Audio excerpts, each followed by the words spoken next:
We don't know who we are until a certain point.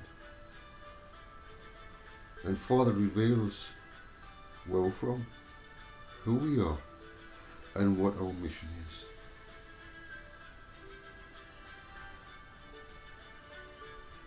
What I'd like to do is I was reading 1 Corinthians 15. So what I'd like to do is this.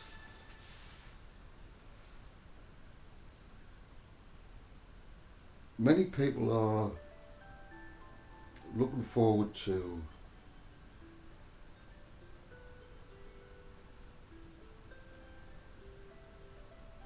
the third temple. The third temple, right? The third temple being built in Jerusalem. This is what my ancestors have been taught, that the third temple will be built. It was prophesied in the book of Ezekiel, a major prophet of his day, given the dimensions, the sizes of the third temple. Jumping forward in time, we have John, who wrote the book of Revelation and speaks of the third temple. But it's a greater understanding of the same thing. The sizes, the dimensions, everything's there. But it is from above. It's a Jerusalem from above. It's not fleshly. Remember, when Yeshua rode in to Jerusalem on a donkey, he went into the temple, he cleansed the temple.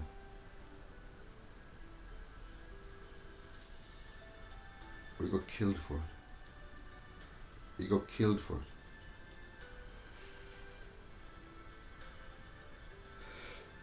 What's coming up shortly is this. I've got to talk about my Jewish culture for you to understand what they're about to do, the Jews. It's all tying in with prophecy. Yeah? You get that up to now? They believe that the Mashiach will come. The Jews. The Mashiach will come. Put his foot on either side of the Mount of Olives. And it will be split in two. Now, when Yeshua walked away from the temple,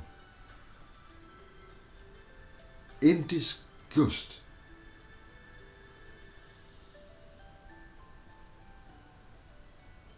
it was as if our Father, because Father was with him, he felt what our Father felt.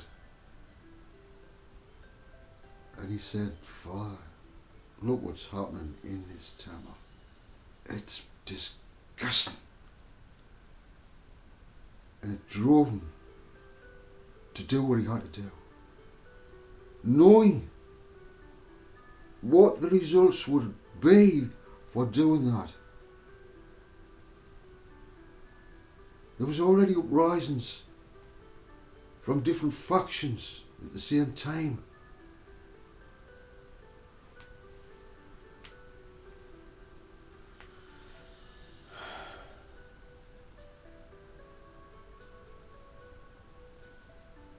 Yeshua was always trying to point to a future Jerusalem, New Jerusalem, not fleshly,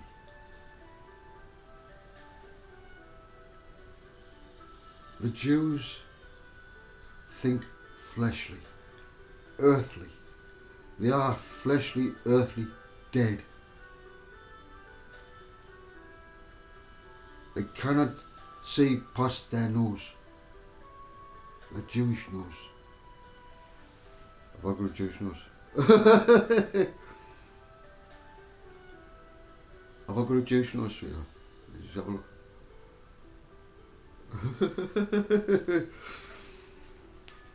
Oh. Now, let's think about the temple. The Jews are going to sacrifice a red heifer. A red heifer. Red. Why did the Jews sacrifice a red heifer? It was simply because the priests were unclean in the temple. They could not enter the temple because they were unclean.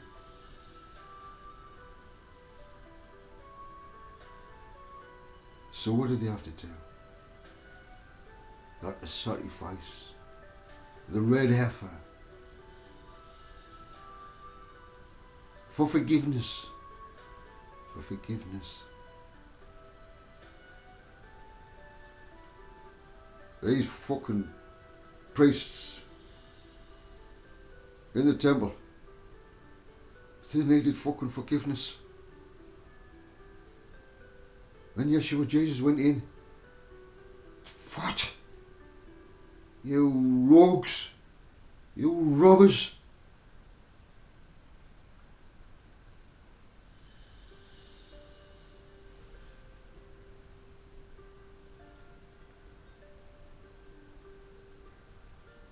Red heifer.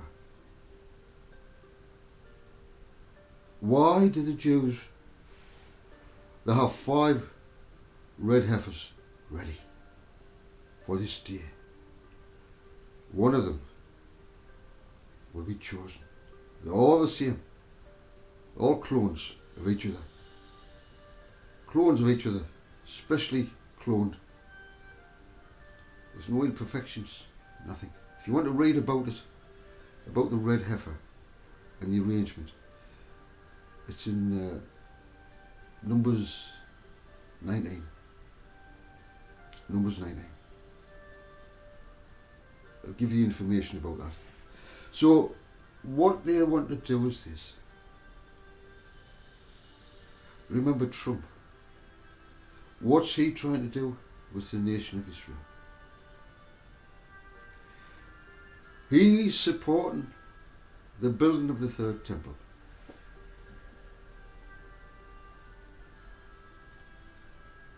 And there are many Jews pouring in large amounts of money. Much of it has been set up, ready. But there's one thing.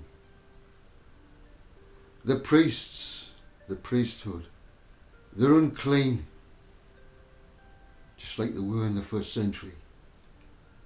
You were unclean then, and you're unclean now. So you have to sacrifice the red heifer. And when? On a blood moon? Will it be red? Oh. Nice on the 14th. April of the 12th. There's a new beginning for Jews. Yes. Nice on the 14th. Remember, 2,000 years ago.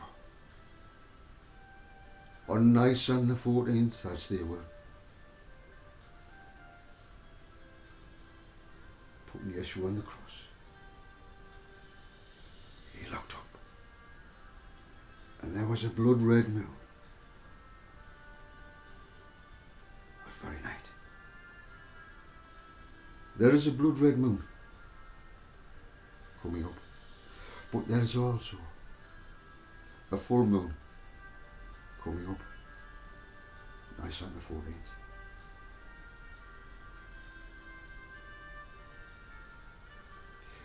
I'm not giving you dates now, but I'm telling you, watch out for my father's timing.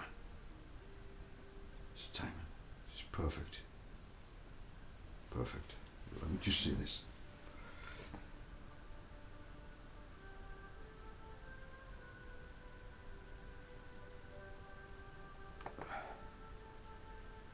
I didn't know which one to read first, Father, but I'll read this one.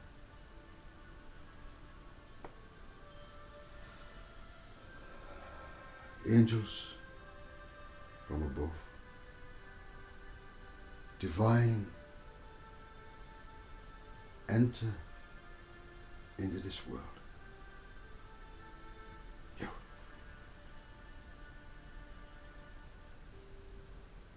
We walk among mankind. They don't know. Many entertain angels without even knowing it. That's what the scripture says. Listen. When we are fully awake to who we are, what does an angel look like? What does he sound like? Would you like to marry an angel? What standard do they have? What are they? What makes them different to humans when they look like humans? Listen. This is, you're looking at an angel, a divine spirit that has come down, been born in the flesh, just like Yeshua. Yeah. The heavens declare the glory of God. This is Psalms 19. The heavens declare the glory of God. The skies proclaim the work of his hands. Day after day, they pour forth speech. Night after night, they reveal knowledge. Without speech or language, without a sound to be heard, their voice has gone out into all the earth. Their words to the end of the world.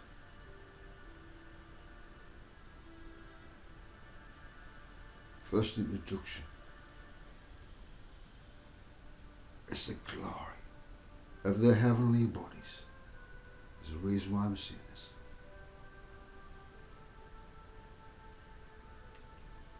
In the heavens, this is verse 4,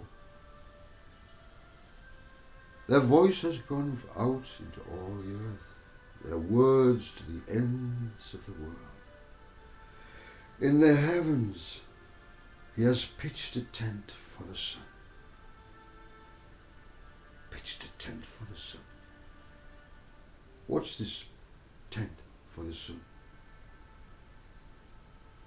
Eh? What is stretched round like a garment? Yeah, a living garment. Listen, it will be revealed. In the heavens he has pitched a tent for the sun, like a bridegroom emerging from his chamber. The bridegroom emerging from his chamber. From east, the sun comes up and falls and lights up for that time.